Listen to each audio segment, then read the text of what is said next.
প্রকাশ করি মাননীয় শ্রী সঞ্জীব চট্টোপাধ্যায় মহাশয়কে, যিনি সমস্ত প্রতিকূলতা সত্ত্বেও আনন্দময় হয়ে আমাদের এই অনুষ্ঠানে আমাদের এখানে সাড়া দিয়ে বারবার আসেন।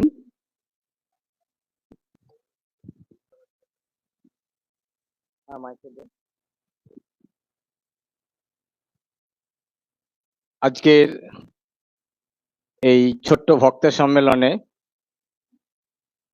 শ্রীমৎ স্বামী তথাগতানন্দজি মহারাজের স্মারক বক্তৃতা উপলক্ষে মহারাজের প্রতি শ্রদ্ধাঞ্জলিতে আজকে আমাদের মধ্যে আরেকজনকে পেয়েছি, মাননীয় সঞ্জীব চট্টোপাধ্যায় মহাশয়। আপনারা সবাই জানেন যে ওনার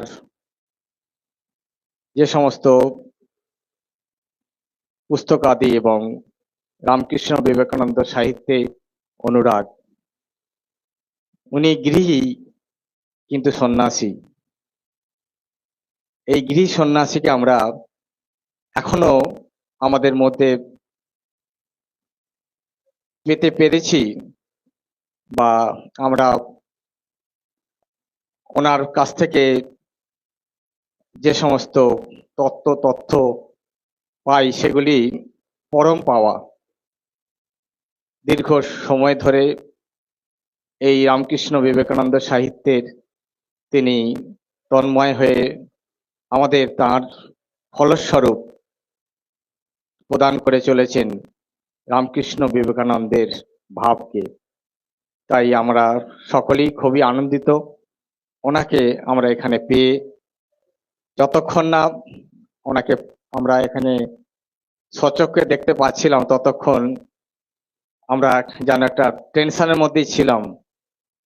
জানি না কোন মুহূর্তে হয়তো শারীরিক কারণে যদি আসতে না পারেন, তবে মনের জোর আছে, সেটাই ভরসা, এবং সেই মনের জোরেই কিন্তু উনি ছুটে এসেছেন আমাদের কাছে। সত্যি আমরা সেদিক থেকে খুবই কৃতার্থ এবং আনন্দিত যে শরীরকে উপেক্ষা করে মনের জোরে তিনি এই 90 দশকের ঠিক বয়সেও আমাদের মধ্যে উপস্থিত হয়েছেন আরো যুবক ভাবে।